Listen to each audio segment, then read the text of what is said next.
Jake Morrison sat in the cold metal chair and looked across the table at the alien creature that wanted answers. The thing calling itself Commander Zixthala had 4 arms that ended in sharp claws and eyes that never blinked. Its mouth moved in ways that made Jake think of a machine trying to smile but failing badly at the job. The room had no windows and smelled like chemicals mixed with something that reminded Jake of rotting fish. Bright white lights hung from the ceiling and made everything look harsh and unfriendly. The walls were made of some kind of smooth metal that reflected the light in strange ways. Commander Zixthala leaned forward, and its voice came out like grinding gears when it spoke. Human Jake Morrison, you will explain to us how you destroyed 800 of our finest soldiers without using any weapons at all. Jake shifted in his chair and felt the metal cuffs around his wrists dig into his skin. He had been sitting here for what felt like hours while the alien asked the same questions over and over again. The creature could not understand how one human with no guns or bombs or knives could bring down an entire army. I already told you, Jake said quietly. I used what was available to me. The alien made a sound like air escaping from a broken pipe. This is not possible. Our soldiers wear armor that cannot be pierced by your primitive weapons. Our technology is thousands of years ahead of your species. Our tactics have conquered 50 star systems without a single defeat. Jake almost smiled at that, but kept his face calm. The aliens had come to his colony world 3 weeks ago, expecting an easy victory. They had scanned the planet and found only a small group of humans trying to grow food in the rich soil of Kepler 442b. No military bases, no weapon factories, no space defenses. Just farmers and scientists working together to build a new home. The hegemony forces had landed in the valley below the main settlement and set up their base with the confidence of conquerors who had never met real resistance. Jake had watched them from the hills above and counted their numbers. 800 soldiers in powered armor, carrying energy weapons that could cut through steel like butter. Your battalion commander reported that his forces were neutralized in less than 72 hours, the alien continued. His soldiers turned. Against each other their equipment failed, and finally they surrendered to avoid complete destruction. This should not be possible against a single unarmed human. Jake remembered those 3 days clearly. While the other colonists had hidden in the underground shelters, he had stayed above ground to observe the enemy. His background as a military logistics officer had taught him to look for patterns and weaknesses. His years as an agricultural engineer had given him knowledge of biology and chemistry that these aliens could never imagine. The hegemony soldiers had moved like clockwork through their daily routines. Morning patrol at exactly the same time, following exactly the same route. Equipment checks performed with mechanical precision. Meal times that never varied by more than a few minutes. They relied completely on their technology and their rigid training. You speak of impossibilities, Jake said, but your soldiers made the real mistake. They assumed that humans fight the same way as every other species you have conquered. Commander Zixthala's 4 arms moved in, what might have been frustration. Explain this assumption. Jake leaned back in his chair and studied the aliens. Face. The creature had probably lived for centuries and seen dozens of worlds fall to hegemony might. It understood warfare in terms of superior firepower and advanced technology. The idea that someone could win without those advantages was like trying to explain color to someone who had always been blind. Your people see war as a contest between machines, Jake said. Better armor wins against weaker armor. Stronger weapons defeat weaker weapons. More soldiers beat fewer soldiers. It is a simple equation for you. The alien nodded with its strange angular head. This is correct. Superior technology and numbers ensure victory. But humans do not think about war that way, Jake continued. We look for connections that others miss. We adapt to new situations instead of following old patterns. We use everything around us as a potential weapon, even things that do not look dangerous. Commander Zixthala made that pipe-hissing sound again. You had no weapons. Our scans detected no explosives, no firearms, no energy devices. You possessed only basic agricultural equipment and food processing machinery. Jake nodded slowly. That is correct. I had no traditional weapons at all. Then how did you accomplish this impossible victory? Jake looked directly into the alien's unblinking eyes. Because you do not understand what a weapon really is. You think a weapon must be designed to kill or destroy. But anything can become a weapon if you know how to use it properly. The interrogation chamber fell silent, except for the hum of machinery somewhere in the walls. Commander Zixthala stared at Jake with an expression that might have been confusion or fear, or both mixed together in ways that human faces could never manage. We will continue this discussion, the alien said finally. You will tell us exactly what you did and how you did it. The Hegemony High Command must understand how their forces were defeated. Jake settled back in his chair and prepared for a long conversation. The aliens wanted to know his secrets, but they would never truly understand them. Their minds worked too differently from human minds. They would learn the facts, but miss the real lesson hidden beneath the surface. The lesson that creativity and knowledge could overcome any advantage when applied by someone who refused to accept that victory was impossible. Commander Zixthala activated a holographic display that showed the valley where the battle had taken place. The three-dimensional image rotated slowly above the table, revealing every detail of the terrain. Jake could see the Hegemony base camp, positioned exactly where he remembered it in the center of the valley floor. Show us what you observed during the first day, the alien demanded. Jake studied the hologram and pointed to the hills overlooking the base. I watched from there. Your soldiers established their perimeter at dawn and began their standard reconnaissance patterns. The memory came back clearly to Jake as he spoke. He had been checking the irrigation systems in the upper fields when the alien ships appeared in the sky. While the other colonists ran for the emergency shelters, Jake had grabbed his field equipment and climbed to the highest observation point he could find. The Hegemony forces had landed with the precision of a machine. Their dropships descended in perfect formation and disgorged soldiers, who immediately began constructing their base according to what must have been standard procedures. Jake had counted 800 troops, plus support staff and equipment.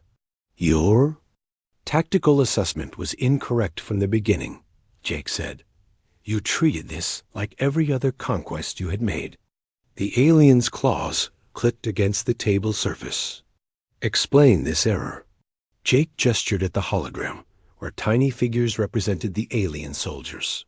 Look at your patrol routes. Every 6 hours, the same teams walked the exact same paths, at the exact same speed. Your sentries changed shifts with clockwork timing. Your equipment maintenance followed rigid schedules. Commander Zixthala studied the display with obvious confusion. These are proven military procedures. Discipline and routine ensure maximum efficiency. They also create predictable patterns, Jake replied. After watching for 12 hours, I knew exactly where every soldier would be at any given time. Your people had conquered so many primitive worlds that you stopped thinking about real opposition. Jake remembered lying on his stomach among the rocks with his binoculars focused on the enemy camp. The agricultural training had taught him patience and observation skills. Military experience had shown him how to read terrain and identify weaknesses. The combination gave him advantages that the aliens never suspected. The Hegemony soldiers wore armor that gleamed like mirrors in the sunlight. Their weapons hummed with contained energy that could probably vaporize a human instantly. Their vehicles moved on silent repulsors and bristled with defensive systems. Everything about them radiated technological superiority. But Jake had seen something else during those long hours of observation. The aliens never adapted their procedures to local conditions.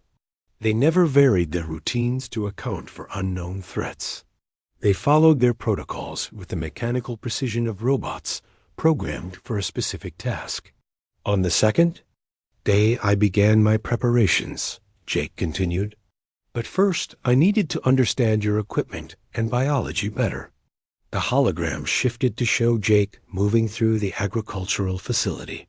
Commander Zixthala leaned forward with intense interest. As the display revealed, Jake gathering various materials from the laboratories and storage areas. Jake had spent years studying both military logistics and agricultural science. The combination of knowledge domains had prepared him for problems that required creative solutions. When faced with an impossible military situation, he approached it like a complex farming challenge. The colony's agricultural facility contained everything needed for large-scale food production, genetic modification laboratories for developing new crop strains, chemical storage areas for fertilizers and pesticides, biological research equipment for studying plant and soil interactions, processing machinery for converting raw materials into useful products. I began by analyzing samples of your armor plating, Jake said. Fragments left behind by your construction equipment gave me the information I needed. The alien made that hissing sound again. Our armor alloys are classified military technology. You could not have learned anything useful from such small samples. Jake almost smiled at the creature's confidence. Your armor is impressive, but it was designed to resist kinetic impacts and energy weapons. The engineers who created it never considered biological threats because your species apparently never encountered them. The memory of those first experiments came back vividly to Jake, working in the laboratory late into the night running tests on the metal fragments while the alien base glowed with activity in the valley below. The standard analysis equipment had revealed the molecular structure of the alloy and identified its key components. More importantly, Jake had discovered what the alien armor was vulnerable to. The metal contained trace elements that certain Earth organisms found irresistibly attractive. Fungal spores that normally fed on iron and copper showed intense interest in the alien alloy when exposed to it in laboratory conditions. I also studied recordings of your soldiers' behavior patterns, Jake continued. Your people communicate through pheromone signals in addition to spoken language. Commander Zixthala's 4 arms went rigid.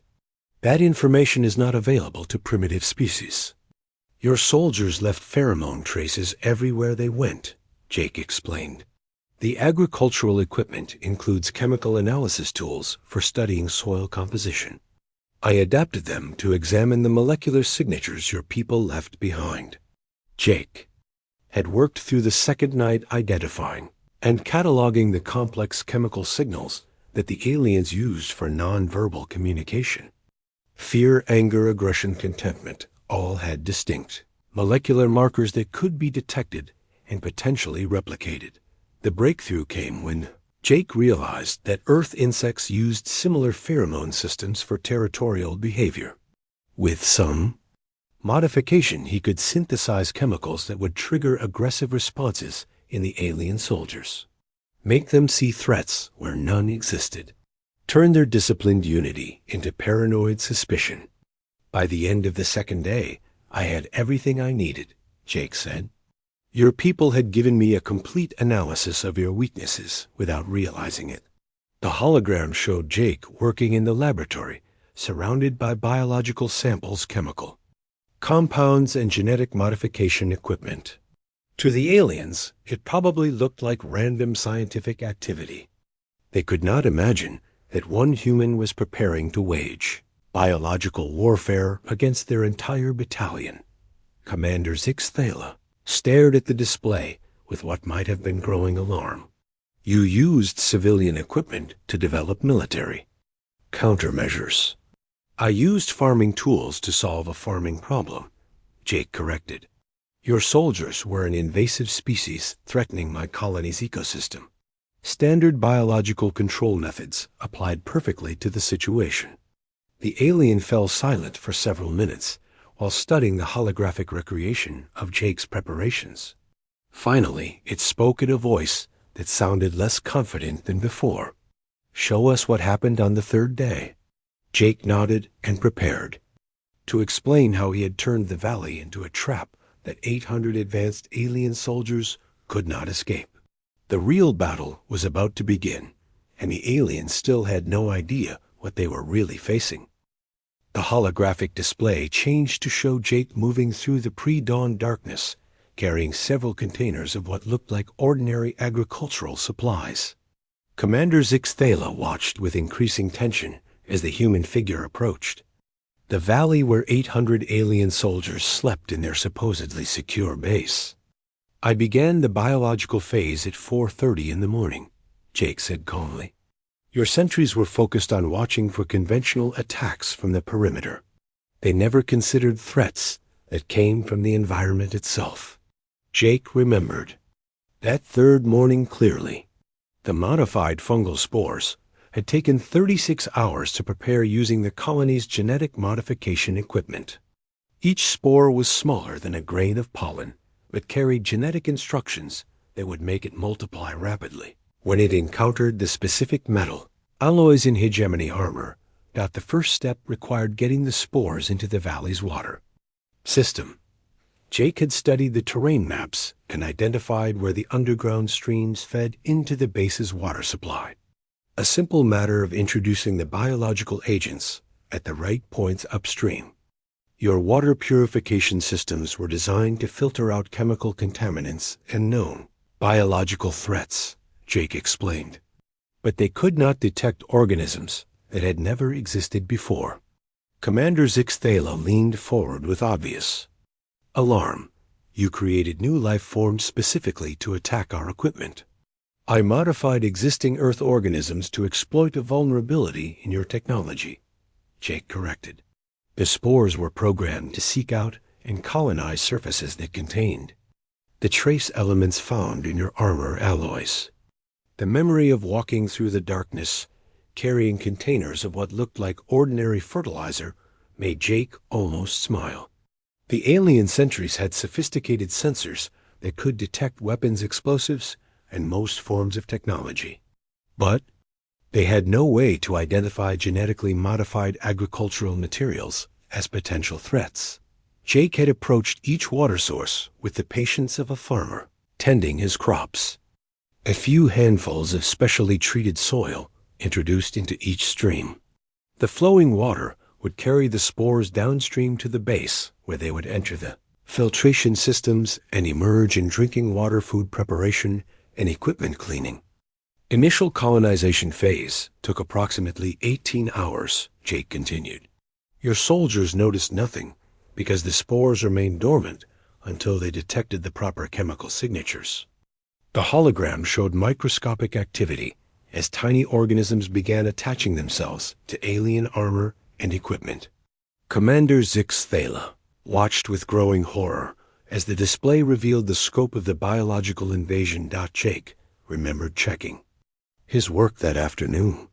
Using high-powered binoculars, he had observed the first signs of spore activity on the alien armor. Tiny discolorations that looked like normal wear and corrosion. The soldiers had no reason to suspect that their protective equipment was being systematically compromised. Phase 2 required introducing pheromone compounds into your food supply, Jake said. This proved more challenging because your people are careful about consuming unfamiliar substances. The aliens' forearms moved in what Jake had learned to recognize as extreme agitation. You poisoned our food with biological weapons. I treated your food with chemical signals that your own species uses for communication, Jake replied. Nothing toxic, nothing harmful to your physical health. Just concentrated versions of the pheromones that trigger territorial aggression responses. Jake had spent hours studying the alien pheromone system and learning how to synthesize the key Compounds. The breakthrough came when he realized that certain earth plants produced similar molecules as natural insecticides. With genetic modification, he could create organisms that would manufacture concentrated versions of the alien aggression pheromones. The delivery method had required more creativity. Jake could not simply walk into the alien camp and dump chemicals into their food storage. Instead, he had used the valley's ecosystem against them. I introduced the pheromone-producing organisms into the local insect population, Jake explained.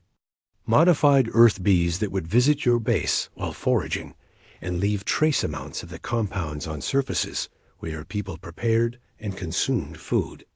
Commander Zixthala made a sound like escaping steam. Impossible. Our base was sealed against local contamination. Your base was sealed against macroorganisms, Jake corrected. But your people still needed to breathe. Your air filtration systems were designed to remove dust and known toxins, not microscopic biological agents carried by flying insects. The hologram showed swarms of apparently normal bees moving through the alien base. To the hegemony soldiers, they probably looked like harmless local wildlife. The aliens had no way to know that each insect carried genetically modified cargo designed to trigger psychological warfare. Jake remembered watching through his binoculars as the effects began to manifest. Alien soldiers starting to act more aggressively during routine interactions. Minor disputes escalating into serious confrontations. The rigid discipline that held their unit together beginning to crack under the pressure of artificially induced territorial responses. By the end of the third day, both biological agents were fully deployed, Jake said. Your armor was compromised, and your unit cohesion was deteriorating.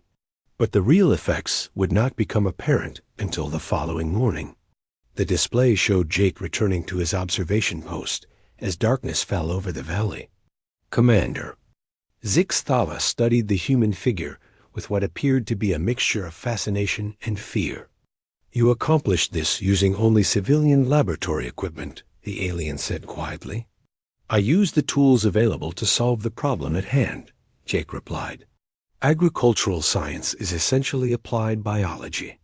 When you understand living systems well enough, you can modify them to serve almost any purpose. Jake had learned that lesson during his years of farming research. Every crop pest that threatened colonial food production was ultimately defeated through biological solutions. Genetic modification could create plants that produced their own pesticides. Beneficial organisms could be introduced to compete with harmful ones. Even the most sophisticated threats could be neutralized by understanding their vulnerabilities and exploiting them systematically. The modified organisms were self-limiting, Jake added, programmed to die off after completing their primary function. No permanent environmental damage, no long-term ecological disruption. Commander Zixthala stared at the holographic display for several minutes without speaking. Finally, the alien looked directly at Jake with an expression that seemed to contain new understanding of what humans were capable of achieving. Your species approaches warfare like ecosystem management, the creature said slowly. We approach problems by looking for connections and opportunities that others miss, Jake corrected. Your people see war as a contest between technologies. We see it as a challenge that requires creative adaptation using whatever resources are available. The interrogation chamber fell silent except for the hum of alien machinery. Jake could see that Commander Zixthala was beginning to understand the real scope of what had happened in the valley. The biological warfare was just the beginning. The psychological effects would prove even more devastating to the hegemony forces. Show us what happened when your biological agents reached full effectiveness. The alien commanded. Jake nodded and prepared to explain how 800 elite soldiers had turned against each other without firing a single shot at their real enemy. The holographic display shifted to show the fourth day when Jake's biological agents reached their full effectiveness. Commander Zixthyla watched with visible distress as the recreation showed hegemony soldiers beginning to turn against their own squad mates in the pre-dawn hours. The pheromone compounds reached critical concentration in their bloodstreams around 0500 hours, Jake explained. Your soldiers woke up feeling threatened by everyone around them, including their closest allies. Jake remembered watching through his binoculars as the first fights broke out in the alien camp. Soldiers who had worked together for years suddenly saw each other as dangerous rivals competing for the same territory. Their rational minds told them to maintain discipline, but their biological responses screamed warnings about immediate threats. Fungal spores had done their work as well. Armor that had seemed invincible the day before now showed visible signs of deterioration. Hairline cracks appeared along stress points where the organisms had weakened the molecular bonds in the metal. Alloys. Equipment that relied on precise tolerances began experiencing mysterious failures. I observed 17 separate incidents of internal violence before noon, Jake continued. Your chain of command started breaking down as subordinates challenged. Their superiors and squad leaders lost control of their units. Commander Zixthyla made that hissing sound that indicated extreme agitation. Our soldiers are trained to resist psychological manipulation. They have fought in dozens of campaigns without losing unit cohesion. They were trained to resist external psychological attacks, Jake corrected. But the pheromone compounds triggered responses from inside their own nervous systems. Their brains were receiving chemical signals that bypassed conscious control and activated primitive territorial instincts. Jake had studied the alien biology extensively during his preparation phase. Like most intelligent species, the hegemony had evolved from creatures that competed for resources through aggressive displays and territorial marking. Those ancient instincts still existed buried deep in their genetic programming, waiting to be activated by the right chemical triggers. The hologram showed Jake setting up additional equipment on the hillside overlooking the valley. Commander Zixthyla leaned forward to examine what appeared to be modified communications gear connected to several large antenna arrays. Phase 3 involved disrupting your electronic communications and biorhythm patterns, Jake said. I used the colony's broadcasting equipment to transmit subliminal frequencies that would interfere with your species' natural neural oscillations. The aliens' 4 arms went rigid with shock. You attacked our minds directly through electromagnetic manipulation. I broadcast specific frequency patterns that your brain tissue would interpret as stress signals, Jake explained.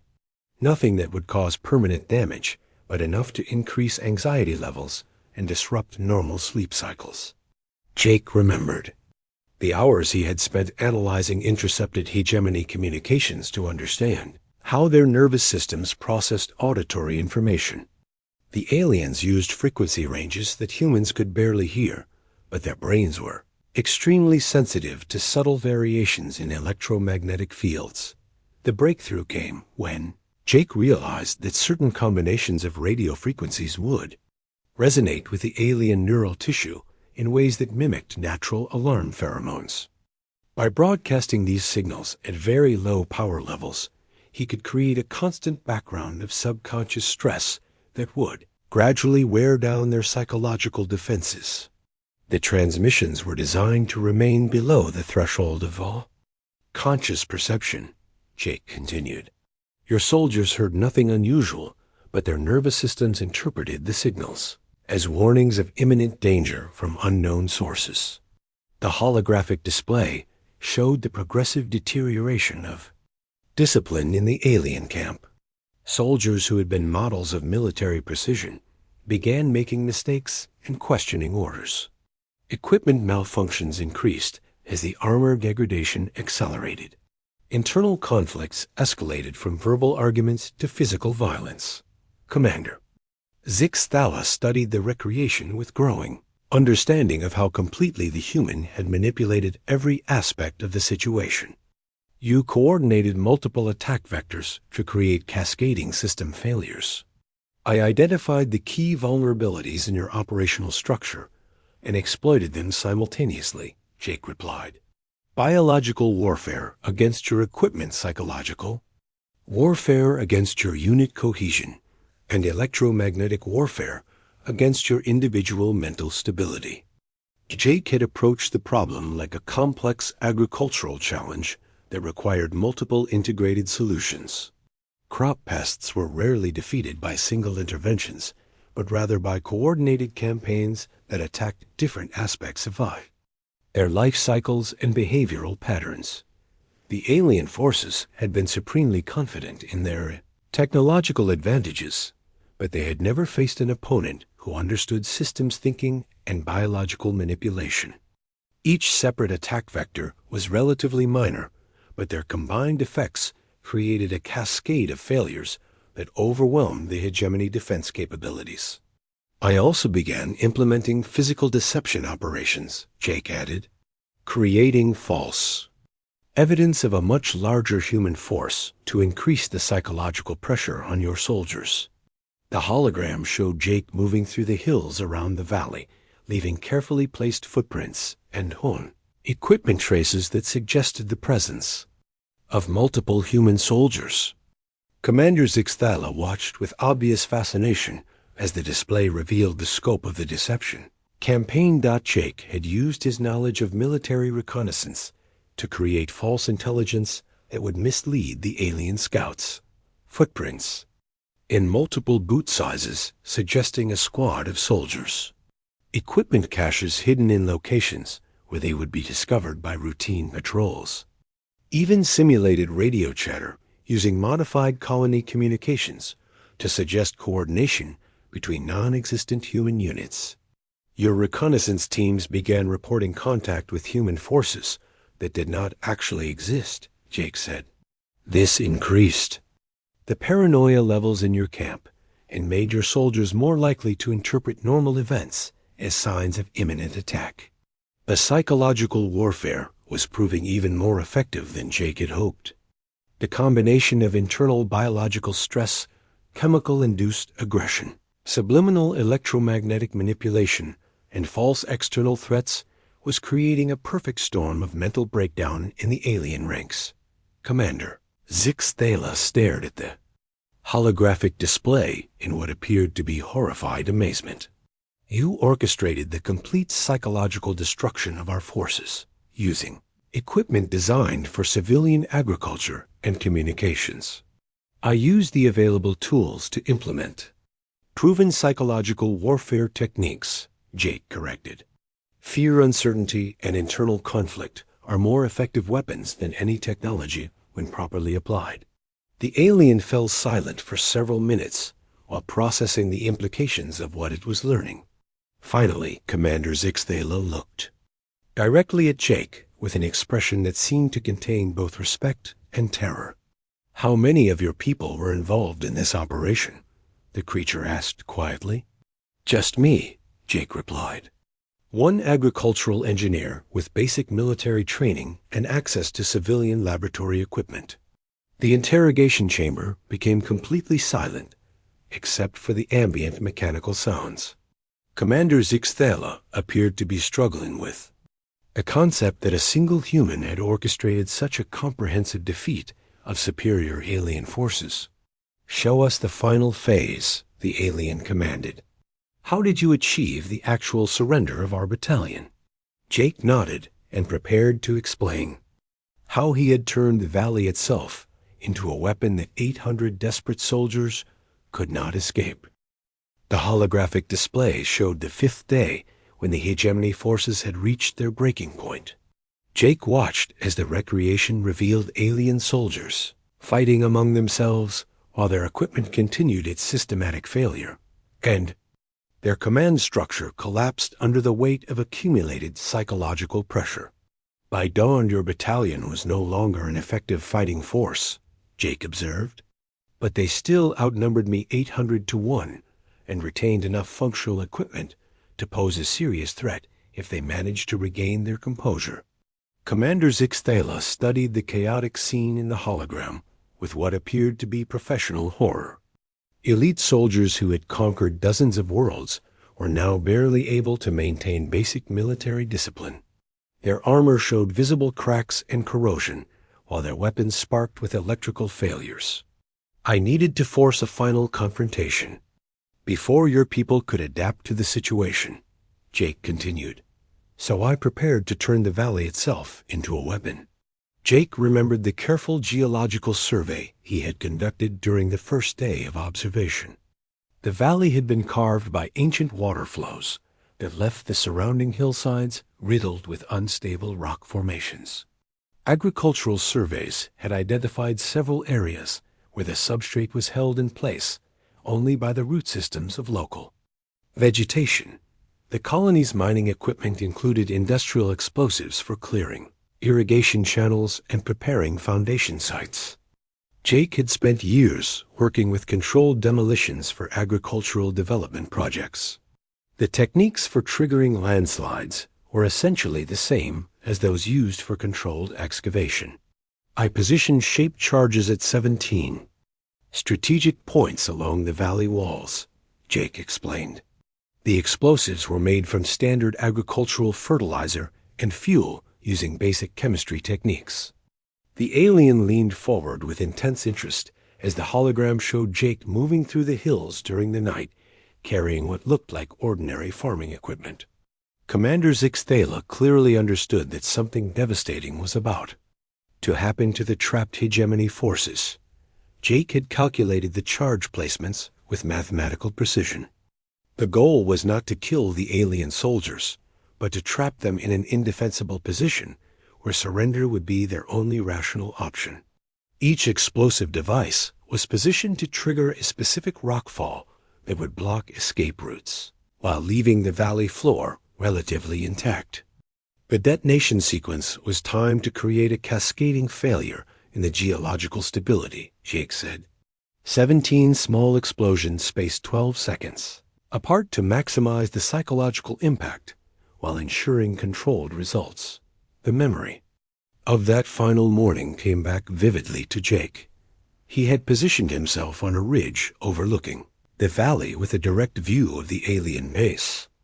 The hegemony soldiers were in complete disarray, with officers shouting contradictory orders, while their subordinates argued among themselves about phantom threats. At exactly 0700 hours, Jake triggered the first explosive charge. The sound echoed across the valley like thunder as a section of hillside collapsed and sent thousands of tons of rock cascading down to block the main exit route. 12 seconds later, the second charge detonated, followed by the third and fourth, in precise sequence. Your soldiers panicked when they realized they were being buried alive, Jake observed. But the rockfalls were carefully calculated to leave them trapped rather than crushed. Commander Zixthala watched the holographic recreation with obvious distress as the valley walls collapsed in a perfectly orchestrated sequence that left no escape routes while preserving the central area where the alien base was located. The hegemony forces found themselves in a stone prison with no way to climb out. The psychological effect was exactly what I intended, Jake continued. Your people went from feeling threatened by invisible enemies to being faced with immediate physical entrapment by forces they could see and hear but could not fight. Jake remembered the chaos that followed the landslides. Alien soldiers fired their weapons at the rockfalls in desperate attempts to blast their way out.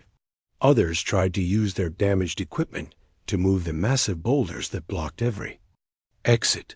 A few attempted to climb the unstable slopes only to trigger additional minor slides that drove them back. Within 2 hours, your battalion commander realized that his position was completely hopeless, Jake said. No escape routes, no possibility of reinforcement and equipment that was failing faster than his people could repair it. The hologram showed Jake descending from the hills, carrying a simple white flag made from agricultural material. Commander Zixthala stared at the display with what appeared to be amazement as the human figure walked calmly into the valley where 100 desperate alien soldiers waited with weapons drawn. Jake remembered that walk down the hillside as clearly as if it had happened yesterday. The alien soldiers tracked him with their energy weapons, but held their fire as he approached under the universal symbol of truce. Their faces showed a mixture of rage, fear, and desperate curiosity about this human, who had single-handedly destroyed their invasion force. I offered them a simple choice, Jake said. Surrender with dignity and receive proper treatment as prisoners. Of war or continue fighting until their equipment failed completely and they died of exposure in a valley they could never escape. The battalion commander had been a professional soldier who understood military reality even when faced with impossible circumstances. The hegemony forces were trapped, exhausted, demoralized, and equipped with gear that was literally falling apart around them. Their communications were jammed, their vehicles were non-functional, and their weapons were showing increasing signs of electrical failure. I explained exactly what I had done and how I had done it, Jake continued. Full disclosure of the biological agents, the psychological manipulation, and the geological warfare. I wanted them to understand that this was not luck or accident, but a carefully planned operation. Commander Zixthala made that hissing sound again. You revealed your methods to the enemy. I revealed my methods to demonstrate that this was not some mysterious human super-weapon, but rather the application of basic scientific knowledge to military problems, Jake corrected. The psychological impact was more important than maintaining operational security. Jake had watched the alien commander's face as the full scope of the operation became clear. One human using civilian equipment had neutralized 800. Elite soldiers through superior understanding of biology, chemistry, psychology, and geology. The implications for future hegemony operations against human colonies were staggering. The surrender was signed at 14:30 hours, Jake said. Your entire battalion laid down their weapons and accepted prisoner status rather than continue. Fighting a battle they could never win.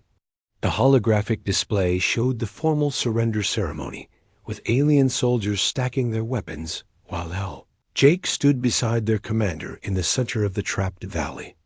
Commander Zixthala studied the scene with an expression that seemed to combine professional respect with existential dread. One unarmed human defeated our most experienced invasion force, the alien said quietly. One human with knowledge, creativity, and determination defeated a force that relied too heavily on technological superiority, Jake corrected. The victory was not about individual capability, but about approaching the problem from angles your people never considered. Commander Zixthala fell silent for several minutes while processing the full implications of what had occurred.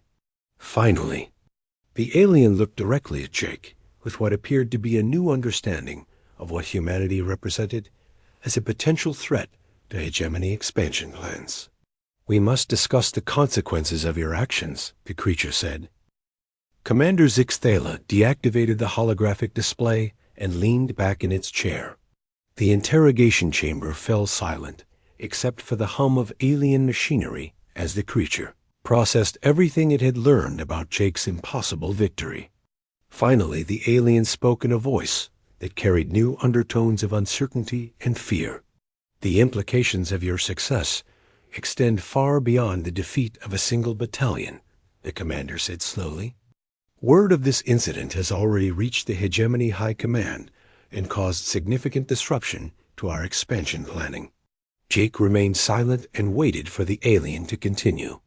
He had expected that news of the Valley battle would spread through hegemony space, but had not fully considered the broader strategic consequences of his actions. 3 planned invasions of human colonies have been postponed indefinitely, Commander Zixthala continued. Military planners are demanding complete reanalysis of human capabilities before authorizing any further operations against your species. Alien activated a different display that showed star charts with various human settlements marked in different colors. Jake could see that several systems previously marked for invasion were now highlighted in what appeared to be warning symbols. Your people possess technological capabilities that our intelligence services had completely underestimated, the commander explained.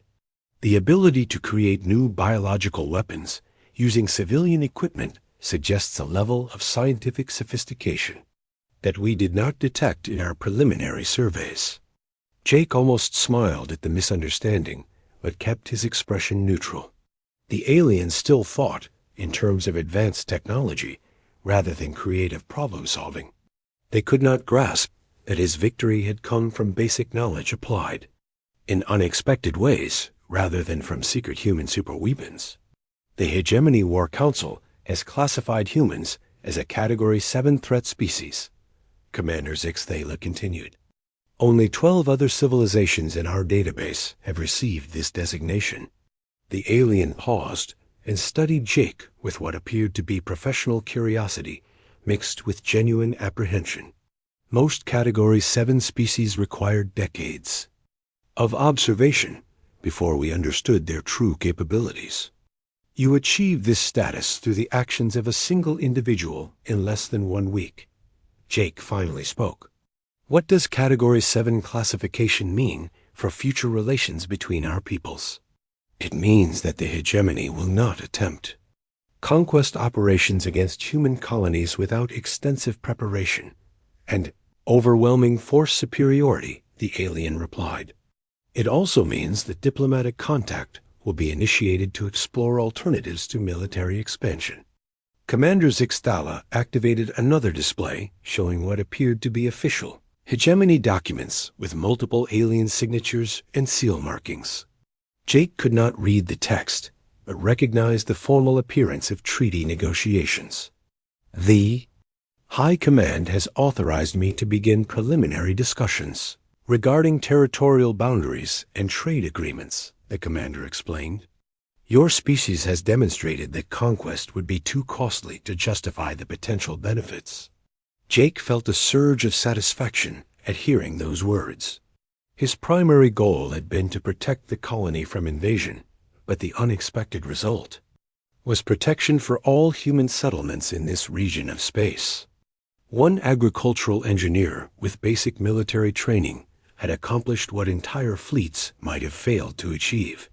There is one matter that requires clarification, Commander Zixthala said.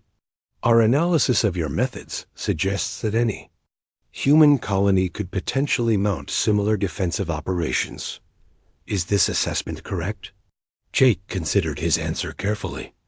The truth was that his victory had required a unique combination of knowledge circumstances and resources that would be difficult to replicate. But the aliens did not need to know that their fears were largely unfounded. Human education includes training in multiple scientific disciplines, Jake said diplomatically. Agricultural engineering requires understanding of biology, chemistry, physics, and systems analysis. Military logistics training emphasizes creative problem-solving and resource management. Most human colonies have personnel with similar backgrounds.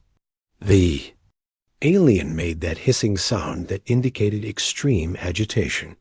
Your entire species is trained for potential military applications of civilian knowledge. Our entire species is trained to adapt and survive in challenging environments using whatever resources are available, Jake corrected. The same skills that make us effective colonists also make us dangerous opponents when threatened. Commander, Zixthala fell silent for several minutes while processing this information. Finally, the alien spoke in a voice that carried new respect for human capabilities. The prisoner exchange has been approved by both governments, the creature announced. You will be released immediately and transported back to your colony along with all other human captives. Jake felt relief wash over him at the news.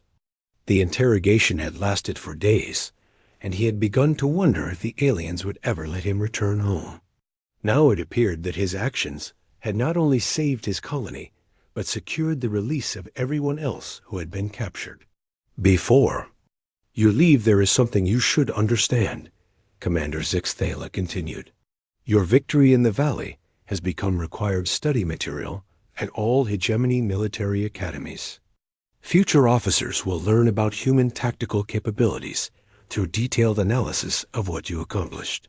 The alien paused and looked directly at Jake with an expression that seemed to combine admiration with wariness.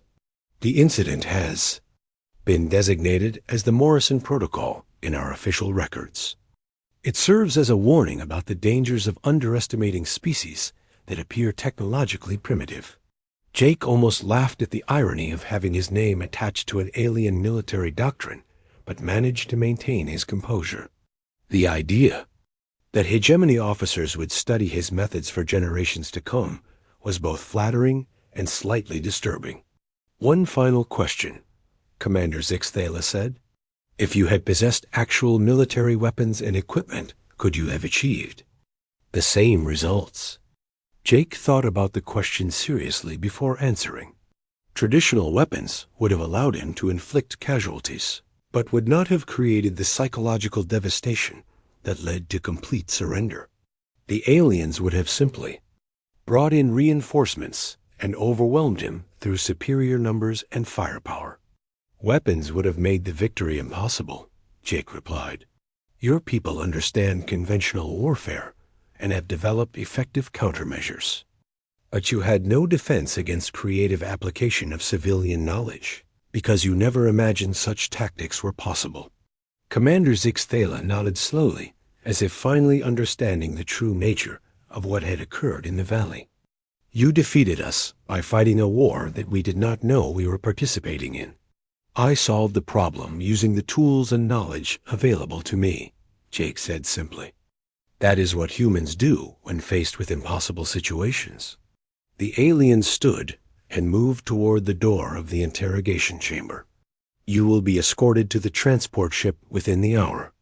The hegemony thanks you for your cooperation during this debriefing." As Commander Zixthala reached the door, it paused and looked back at Jake one final time.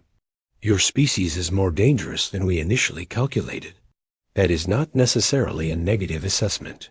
Jake watched the alien leave, and then settled back in his chair to wait for the escort.